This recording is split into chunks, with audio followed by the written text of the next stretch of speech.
자, 이제 다음 주에 물가를 확인해 볼 수 있는 지표들이 발표가 됩니다. 네, 그렇습니다. 얼마 전에 한은이 올해 소비자 물가 상승률 전망치를 당초 1%에서 1.3%로 상향 조정한다는 소식 전해드렸는데요. 네네. 실제로 주요 물가 지수가 조금 상승하는 모습입니다. 수입 물가 지수는 지난해 11월부터 오르기 시작해서 지난달에는 3.8% 올랐고요.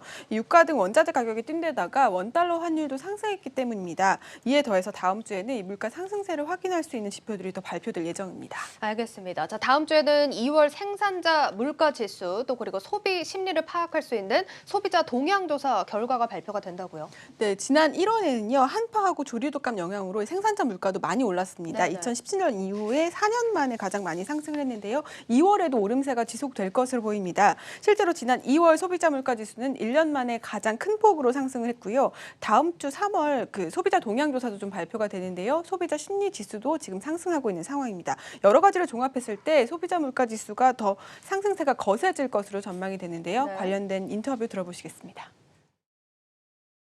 올해 2분기 물가 여건은 녹록지 않은 상황입니다.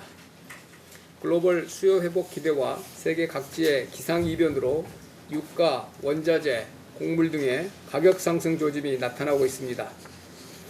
더욱이 작년 2분기 유난히 물가가 낮았던 점을 감안할 때 금년 2분기는 일시적으로 물가 상승률이 높게 나올 가능성이 있습니다.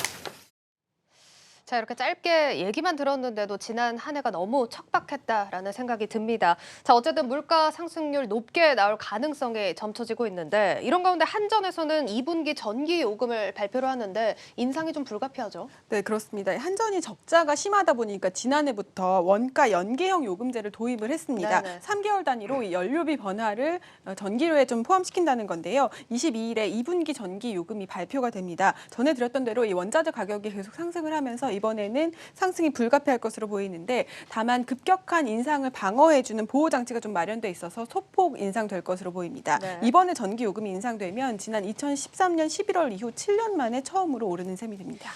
이렇게 들어보면 곳곳에서 지금 물가 오름세가 심상치 않은 상황입니다. 특히나 인플레이션 우려에 따른 시장 혼란, 지금 좀 걱정되는 상황이죠.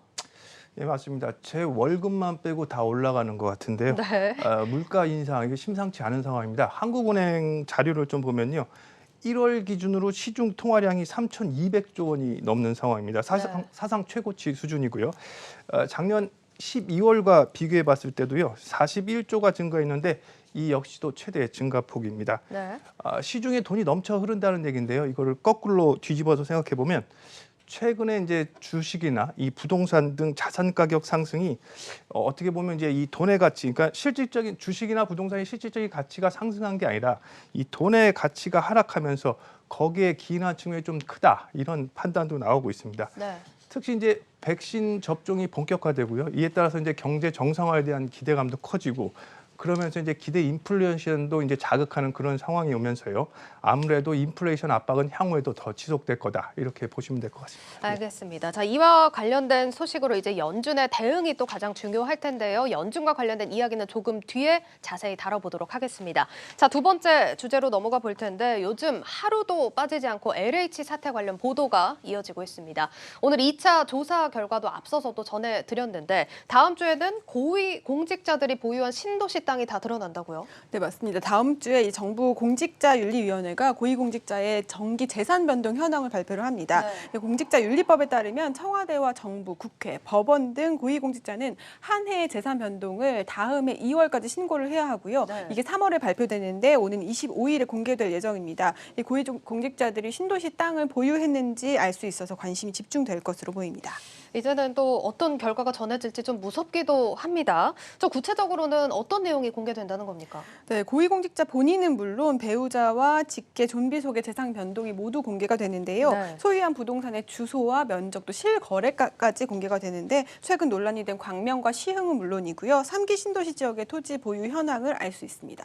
앞서 전해드렸던 대로 청와대에서는 이미 비서관급 이상의 경우에는 고위공직자의 경우 투기 의심 거래가 없었다라고 발표를 했는데 네네. 여당의 주요 인사들이 투기 의혹이 제기되면서 정부와 여당이 조금 당혹스러워하는 모습입니다. 추가로 더 드러날 경우에는 선거를 앞두고 또 민심에도 영향을 미칠 것으로 예상됩니다. 네, 정말 선거가 또 얼마 남지 않은 만큼 여야 모두에게 좀 부담으로 작용이 될 것 같은데 일단 정부에서는 투기와의 전쟁을 선포했습니다. 그래도 국민들의 신뢰를 회복하려면 형식적인 조사 말고 추후에 어떤 조치가 내려질지가 더 중요하지 않겠습니까? 네, 맞습니다. 일단 정부는 강경 대응하겠다는 입장인데요. 네. 아까 잠시 전해주셨던 내용이 오늘 또 제가 화면으로 준비를 했는데요. 네. 오늘 오전에 열린 당정청 회의에서 김태년 더불어민주당 대표의 이야기를 한번 들어보시겠습니다. 당정청은 부동산 투기 근절 5법을 국가의 명운을 걸고 강력히 추진합니다. LH 등 부동산 관련 업무를 하는 공직자는 재산 등록을 의무화하고 향후 공무원, 공공기관, 지자체와 지방공기업을 포함한 모든 공직자로 부동산 재산 등록을 확대하는 방안을 검토하겠습니다.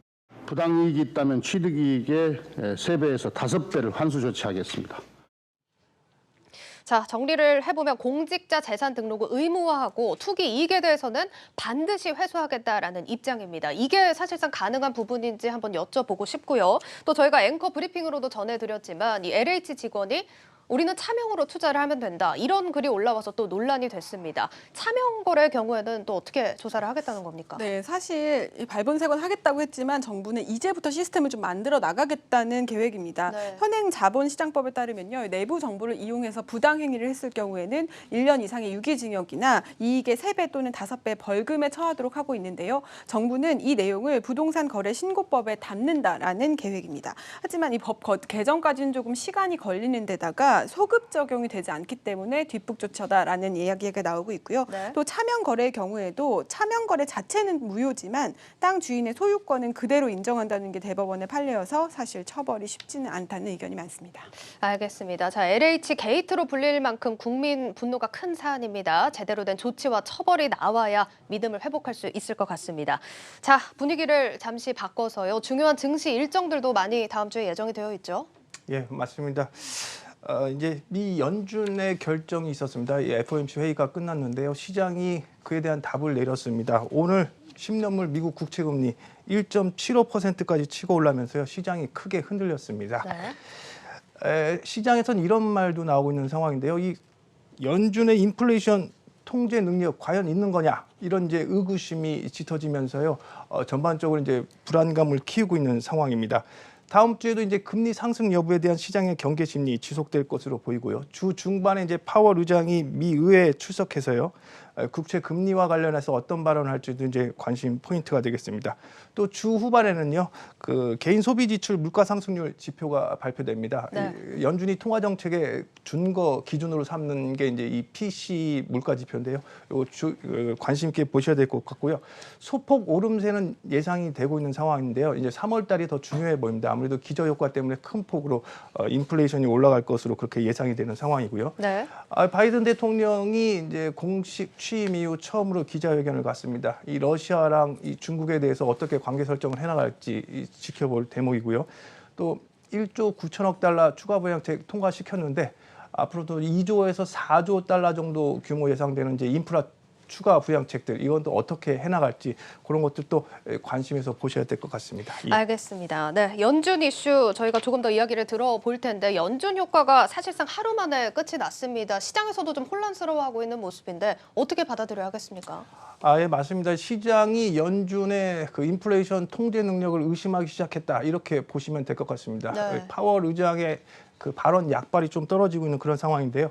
종전까지는 파월 의장의 이 립 서비스, 이 가성비로는 최고 수준이었습니다. 뭐 그 양적화라든지 돈 추가적으로 푸는 거 없이 시장을 안정시키는데 이 최고의 립 서비스를 했었는데요. 네. 최근 상황은 그렇지가 않습니다. 시장이 기대했던 그 오퍼레이션 트위스트, OT라든지요, 수익률 곡선 통제, YCC, 그다음에 심지어 이달 말 이제 종료되는 그 SLR 같은 이런 조치들의 이제 구체적인 언급은 내놓지 않고요. 오히려 향후의 성장률이라든지 물가 전망, 그다음에 실업률 이런 거에서는 오히려 긍정적인 전망을 내놓으면서요. 시장이 조금 이제 어떻게 이제 봐야 될지 이제 불안한 감이 이제 확대되고 있는 그런 상황입니다.